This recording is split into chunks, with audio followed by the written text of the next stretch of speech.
This is the Retirement Solution Podcast with financial advisor Jon Hicks, founder of J. Hagan Capital. Tax moves that the wealthy are making right now, or at least wealthy retirees. This is, of course, the Retirement Solution. So we want to be like minds, like people, right? Like environments. And also, I'm the kind of person where surround me with smarter people, surround me with richer people, because let me see what they're doing. It's a trickle-down effect, is it not, John? It's funny. I was talking to someone the other day, and I was like, John, what do you do, in your downtime? And I kind of laughed a little bit because even if I'm not working or all that other kind of stuff, I got kids, right? We're doing all of the soccer in different states on the weekends and stuff like that. But I laughed because I was like, I have spent the last decade basically being the dumbest person in nearly any major business room I've been in. That's just one of those things. So when you say you like to be surrounded by smart people, I have purposefully worked my butt off to get into the room of the people that are true billionaires. They own, Major League Baseball franchises and professional football franchises, and they are absolute, just the top of the top. And what I have found is they do things differently than you and me.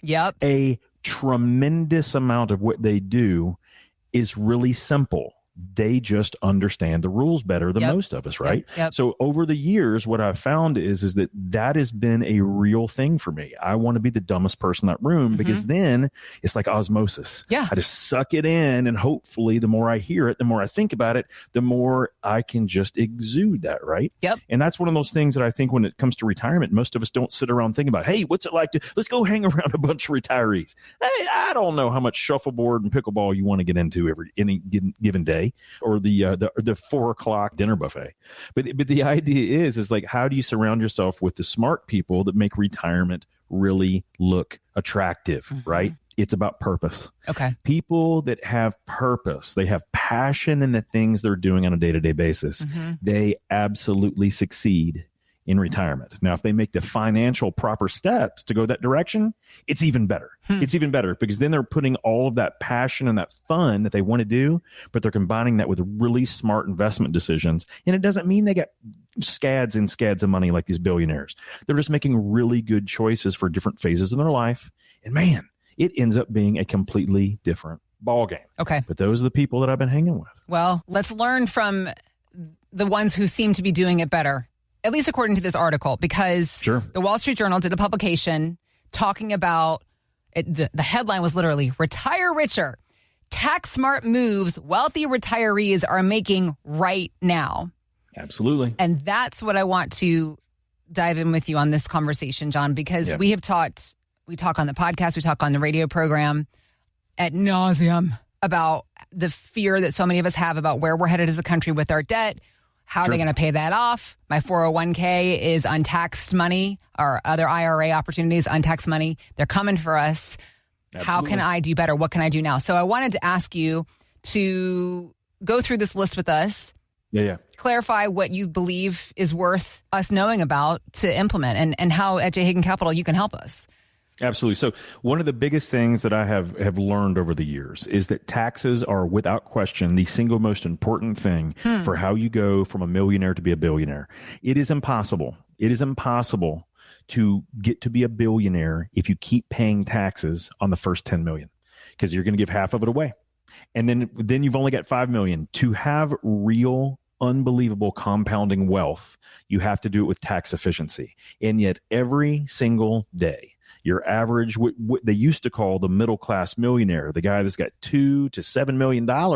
And it seems like, oh my gosh, that's so much money. You'd be surprised how many of you are out there. I see you every single week. And the amazing thing is the tax side of things is so important to how that works. Whether you're selling your business, whether you're selling a strip mall, whether you're repositioning your real estate, or you're going to a tax-free state like Tennessee or Florida or Texas, it is a big deal. When do you take those exits? But the things that I see most people missing all the time are the simple things, right? Just using the current tax laws and going and jumping up to the top part of their bracket, to their current marginal income tax bracket. And that's number one. People talk about Roth conversions all the time. People over every single financial station talk about Roth conversions all the time. And yet when I look at them, most of them are unbelievably inefficient. They are not using bracket bumping techniques to bump that client to the top of that bracket that they're in, or the most favorable. Believe it or not, staying in the lowest bracket is not the best way to do Roth conversions. Now, if you're a millionaire already, guys, it gets even that much more explosive. You get to utilize the concepts for Roth conversions that the billionaires use, because billionaires don't hardly have any money in IRAs or Roths, almost none. Why? Because you can only put away a small amount of money each year.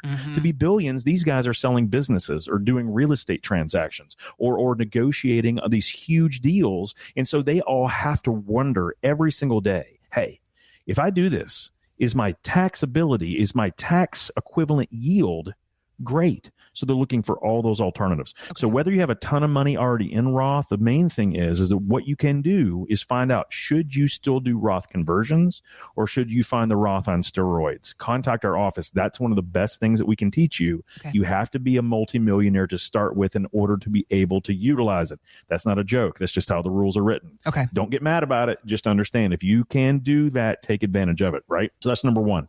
Number two, people are not getting the tax harvesting right? So tax harvesting means that you own things that you still want to keep owning.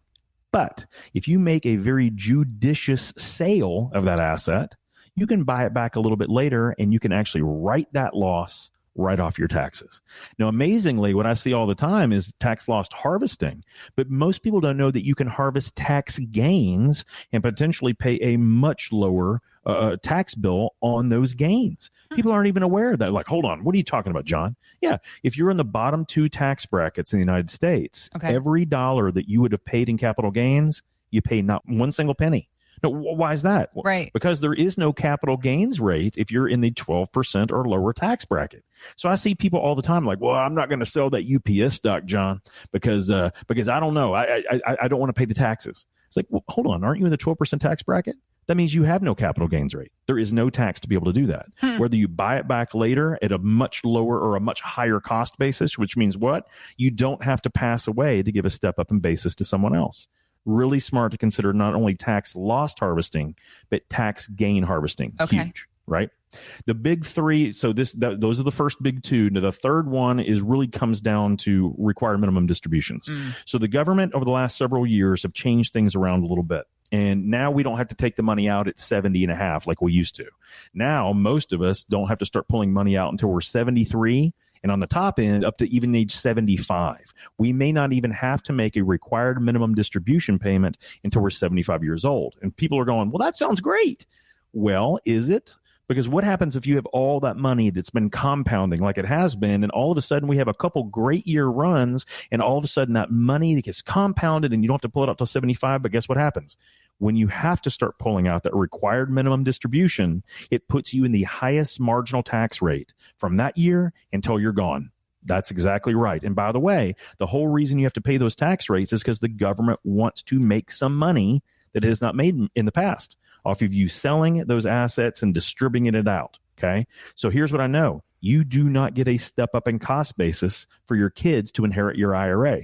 They're going to have to pull that money out, it potentially at their much worse tax bracket if they've done real well. If we've done a great job educating our kids, they got real good jobs, they got double incomes, they may actually pay more in taxes than you would on your own money. So understanding how the RMDs work, there are alternative ways to dismantle your IRA correctly and to get that money in tax-free positions where you can eliminate or at least really reduce that RMD so that you're not in that highest marginal tax rate. But believe it or not, most of us, if we've saved more than $3 million in those IRA accounts or 401ks, that's when we basically start triggering the 37 to higher percent tax rates. And guys, I know I've said it 100,000 times on the show. I know that people hear it all the time, but the government is broke.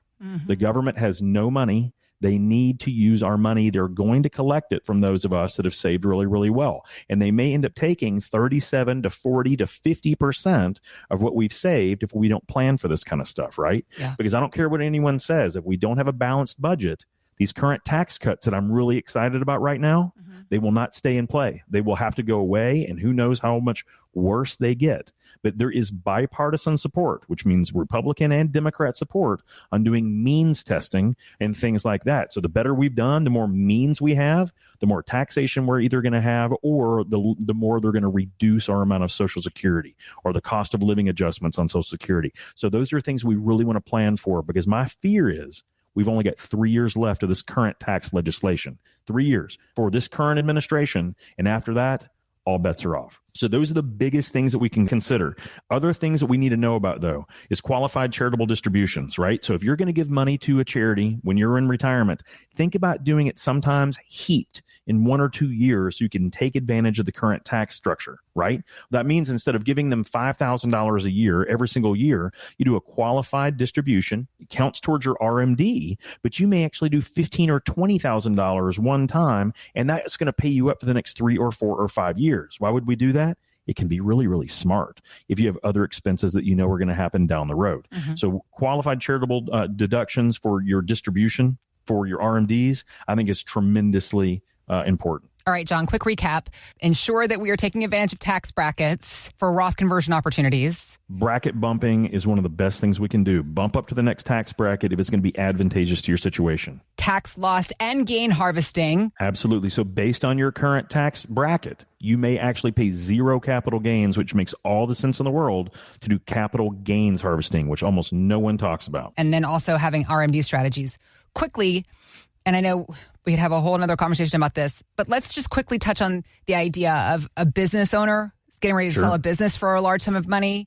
There are also strategies there that we need to factor in. You're a business owner yourself, things you got to consider. That's one of the most attractive things about this new OBA, One Big Beautiful Bill Act. The way that they've done it, we have all kinds of alternatives now to basically completely eliminate some current taxation on the sale of a business, or at least defer it until much later in the future. Those are unbelievable. To not have to think about paying any taxes at that moment in time that you sell your business until you find what else you might want to invest in is one of the greatest things we've seen. There was a gentleman that came in, $5 million business sale. Wow. He's not going to pay a single dollar in tax for at least the next 3 to 4 years, and we get to control that. We're going to save the guy almost $780,000 simply by understanding trust and accounting frameworks for business sales. These are things that we deal with every single day, and these are the ways that the new tax legislation we're taking advantage for people that are basically millionaires and want to maintain that millionaire status. Yeah. When it comes to taxes, a lot of us have concerns. Uncle Sam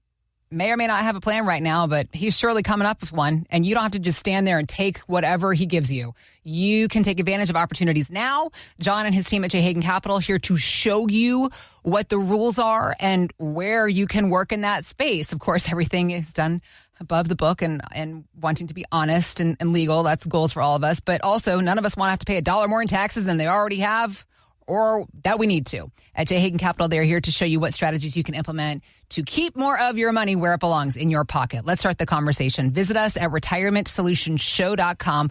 We also have links posted in the show notes to help you get to work on a tax strategy for your retirement. Doing it like the wealthy do. Visit us at retirementsolutionshow.com. Thanks for listening to the Retirement Solution Podcast with Jon Hicks. Begin the conversation about your savings plan with John and the team at J. Hagan Capital by visiting retirementsolutionradio.com. Be sure to listen to John's radio show, The Retirement Solution, Saturdays at 8 a.m. and Sundays at 9 a.m. on News Radio 840 WHAS. J. Hagan Capital Incorporated is not licensed in all 50 states. To find out if J. Hagan Capital Incorporated is licensed in your state, please call 502-690-5635. J. Hagan Capital Incorporated is not affiliated with nor endorsed by the Social Security Administration or any other government agency and does not provide legal or tax advice. By contacting us, you may be provided with information about insurance and annuity products offered through J. Hagan Capital, LLC, NPN number 1882794.